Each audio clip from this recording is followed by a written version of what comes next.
Hello everyone, welcome back to Xylem Learning. Akshay sir ആണ്.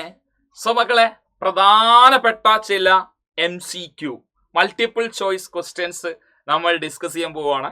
നമ്മുടെ 6th CBSEയിലെ എല്ലാ ചാപ്റ്റേഴ്സിൽ നിന്നുള്ള പ്രധാനപ്പെട്ട MCQ ആണ്. തുടക്കം മുതൽ അവസാനം വരെ നിങ്ങൾ ഇതെല്ലാം കാണണം. അതോടൊപ്പം തന്നെ വീഡിയോ ഇഷ്ടപ്പെടുകയാണെങ്കിൽ ഫ്രണ്ട്സിലേക്ക് കൂടി ഒന്ന് ഷെയർ ചെയ്യാം കേട്ടോ. ഓക്കെ, ആരംഭിക്കാം. സോ നമ്മൾ ആദ്യത്തെ ചോദ്യത്തിലേക്ക് കിടക്കാം. ഒന്നാമത്തെ ചോദ്യം എന്താ നോക്കിയേ. Essential component of our food are called as dash. Fats, nutrients, minerals, roughages. Nutrients എന്ന് പറയാം അല്ലെ. എസെൻഷ്യൽ ആയിട്ട് എല്ലാത്തരം ന്യൂട്രിയൻസും വേണം. ഫാറ്റൊക്കെ ന്യൂട്രിയന്റ് തന്നെയാണ്. പക്ഷെ ഇതിൽ ജനറലൈസ് ചെയ്ത് പറയുമ്പോൾ എന്താണ്, ന്യൂട്രിയൻസ് ആണ് ആൻസർ. ന്യൂട്രിയൻസിൽ carbohydrate, protein, vitamins, minerals, fat, roughages ഒക്കെ വേണം. സോ ന്യൂട്രിയൻസ് ആണ് ഇതിന്റെ ആൻസർ. ഡൗട്ട് ഒന്നുമില്ലല്ലോ. രണ്ടാമത്തെ ചോദ്യം. Dash provide more than double the energy provided by the carbohydrate or protein. Carbohydrate energy giving food തന്നെയാണ്, ന്യൂട്രിയന്റ് തന്നെയാണ്. അപ്പോൾ പ്രോട്ടീനും കാർബോഹൈഡ്രേറ്റും തരുന്നതിനേക്കാൾ കൂടുതൽ എനർജി തരാൻ സാധിക്കുന്നത് ആർക്കാണ്? Fats, vitamins, minerals, starch. ഫാറ്റിനാണ് കേട്ടോ. ഫാറ്റ്, എക്സസീവ് ആയിട്ടുള്ള ഫാറ്റ് നമ്മുടെ സ്കിന്നിൽ സ്റ്റോർ ചെയ്ത് വെക്കും. സ്കിൻ്റെ അടിയിലും ബോഡിയുടെ ഓർഗൻസിലൊക്കെ സ്റ്റോർ ചെയ്ത് വെക്കുന്നുണ്ട്. വെനവർ നമ്മുടെ ബോഡിക്ക് എക്സസ് എനർജി ആവശ്യമുള്ള സാഹചര്യത്തിൽ ഈ ഫാറ്റ് ബ്രേക്ക് ഡൗൺ ചെയ്ത് അതിൽ നിന്ന് എനർജി നമുക്ക് ലഭിക്കും. സോ ആൻസർ ഫാറ്റ് ആണ്. Next question. Rickets is caused by the deficiency of. ചെറിയ മക്കളിലൊക്കെ എല്ലുകളുടെ ബലക്കുറവിനൊക്കെ കാരണമാവുന്ന റിക്കറ്റ്സ് ഏത് വിറ്റാമിൻ്റെ കുറവ് കൊണ്ടാണ്? Vitamin D. ഓക്കെ, വിറ്റാമിൻ ഡിയുടെ കുറവ് കൊണ്ടാണ് കേട്ടോ. Okay, ready. അടുത്ത ചോദ്യം.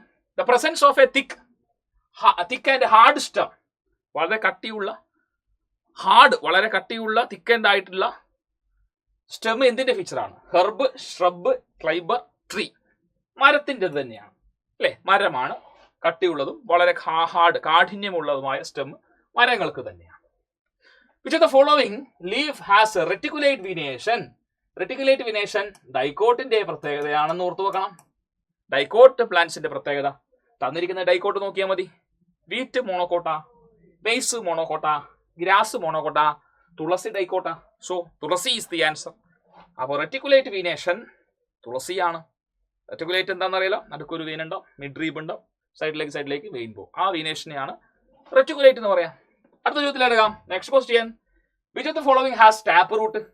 അപ്പോഴും മനസ്സിലാക്കാം, ഡൈക്കോട്ട് ചെടികളുടെ പ്രത്യേകതയാണ് ടാപ്പ് റൂട്ടിന്റെ പ്രസൻസ്. വീറ്റ് മോണോക്കോട്ട, മെയ്സ് മോണോക്കോട്ട, ബനാന മോണോക്കോട്ട. ആരാ? മാംഗോ ആണ് ഡൈക്കോട്ട്. അപ്പൊ ഡൈക്കോട്ട് മാംഗോ ആയതുകൊണ്ട് മാംഗോയുടെ റൂട്ട് ടാപ്പ് റൂട്ട് ആയിരിക്കും. മോണോക്കോട്ടിൻ്റെത് ഫൈബ്രസ് റൂട്ടാണ് അല്ലെ. Yes. The bones in our body also form a framework. നമ്മുടെ എല്ലുകളെല്ലാം കൂടി ഒരു ഫ്രെയിംവർക്ക് ഫോം ചെയ്യുന്നുണ്ട്. To give shape to our body. അതാണ് നമുക്ക് ഷേപ്പ് നൽകുന്നത്, ഓർഗൻസിനൊക്കെ പ്രൊട്ടക്ട് ചെയ്യുന്നത്. ഈ ഒരു സ്ട്രക്ചർ തന്നെയാണ്, എല്ലുകൾ കൊണ്ടുള്ള സ്ട്രക്ചർ. ഈ ഫ്രെയിംവർക്കിന് എന്ത് വിളിക്കാം? സ്കെലിട്ടൺ എന്ന് വിളിക്കാം. സ്കെലിട്ടൺ. എൻ്റെ ബോഡിയിലെ എല്ലാ ഫ്ലഷും, എല്ലാ മസിൽസും, എല്ലാ നെർവും, ബ്ലഡ് വെസലൊക്കെ പോയി കഴിഞ്ഞാൽ എന്താ ഉണ്ടാവുക? ഓർഗൻസ് ഒക്കെ പോയി കഴിഞ്ഞാൽ അസ്ഥികൂടം അല്ലേ. അസ്ഥികൂടമല്ലേ എനിക്ക് ഷേപ്പും കാര്യങ്ങളൊക്കെ തരുന്നത്. യെസ്, ഫ്രെയിംവർക്ക് എന്താണ്? സ്കെലിട്ടൺ ആണ് കേട്ടോ. Skeleton. The rounded end of one bone. ഒരു എല്ലിന്റെ അറ്റം റൗണ്ടഡ് ആണ്. Fits into the cavity. ഒരു ഹോളോ സ്പേസ് മറ്റൊരു ബോണിന്റെ ഹോളോ സ്പേസിൽ ഫിറ്റ് ചെയ്യുന്നു. ഇത് ഏത് ജോയിന്റാ? എല്ലാ ഭാഗത്തേക്ക് റൊട്ടേറ്റ് ചെയ്യാൻ പറ്റുന്ന ജോയിന്റിനെ ബോൾ ആൻഡ് സോക്കറ്റ് എന്ന് പറയും. Ball and socket. ഒരു എൻഡ് ബോൾ പോലെയും മറ്റേ എൻഡ് സോക്കറ്റ് പോലെയും. അപ്പോൾ ബോൾ ആൻഡ് സോക്കറ്റ് ജോയിന്റ് എന്ന് പറയാം. സംശയമൊന്നുമില്ലല്ലോ. റെഡി. അടുത്ത ചോദ്യം. Streamlined body. രണ്ടു വശവും കൂർത്തിരിക്കുക. ഫ്രണ്ടിൽ കൂർത്തിരിക്കുക, ബാക്കിലും കൂർത്തിരിക്കുക. Streamlined body. Found in snail, earthworm, ഫിഷസിലാണ്. ഫ്രിക്ഷൻ കുറച്ചുകൊണ്ട് വളരെ എളുപ്പത്തിൽ ഒരു മീഡിയത്തിലൂടെ കടന്നു പോകാൻ സഹായിക്കും സ്ട്രീം ലൈൻഡ് ബോഡി. ഫിഷസിനും ബേർഡ്സിനും ഒക്കെ ഉണ്ട് അല്ലെ. അതിന് ഇൻസ്പയർഡ് ആയിട്ടാണ് എയറോപ്ലെയിൻ്റെയും കപ്പലിൻ്റെയും ഒക്കെ നോസ് എന്തായത് ഷാർപ്പാക്കി വെച്ചത്. അപ്പൊ തുളച്ചു കയറി നമുക്ക് പോകാൻ വേണ്ടി സാധിക്കും. Answer is option C. Next question. Which of the following cannot be called as habitat. Habitat അന്ന് പറയാൻ പറ്റാത്തത്.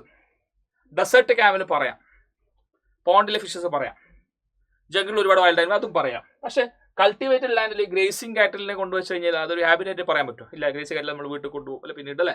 സോ ഇത് നമുക്ക് ഹാബിറ്റായിട്ട് പറയാൻ പറ്റൂല. ഡി പറയാൻ പറ്റൂല. ബാക്കിയൊക്കെ പറയാം. ഡി പറയാൻ പറ്റൂല. Sunlight, water and air are. Sunlight, water, air എന്താണ്? ജീവനില്ലാത്ത സാധനങ്ങളാണ്. Abiotic components. അബയോട്ടിക് കമ്പോണൻസ് ആണ്. In the sea plants and animals are surrounded by. കടലിലെ സസ്യങ്ങൾ, പ്ലാന്റ്സും കടലിലെ ആനിമൽസും ഫിഷസ് ഒക്കെ ചുറ്റുപ്പെട്ടിരിക്കുന്നത് എന്തുകൊണ്ടാ? ഉപ്പുവെള്ളമല്ലേ? ഉപ്പുവെള്ളത്തിലല്ലേ സറൗണ്ട് ചെയ്തിരിക്കുന്നത്? ഉപ്പുവെള്ളം എന്ന് പറയുമ്പോൾ സലൈൻ വാട്ടർ. കടലിൽ ഉപ്പുവെള്ളം ഉണ്ടാവും. ഉപ്പുവെള്ളം, saline water is the answer. ഇത്രയുമാണ് നമുക്ക് പഠിക്കാനുള്ളത്. ചുരുങ്ങിയ സമയത്തിൽ, ഏതാണ്ടൊരു 5 മിനിറ്റ് 6 മിനിറ്റ് സമയത്തിൽ നമ്മൾ പ്രധാനപ്പെട്ട എല്ലാ തരത്തിലുള്ള MCQ, മൾട്ടിപ്പിൾ ചോയ്സ് ക്വസ്റ്റ്യൻസും എല്ലാ ചാപ്റ്ററിലെ MCQ നമ്മൾ എന്ത് ചെയ്തു? പഠിച്ചു കഴിഞ്ഞു.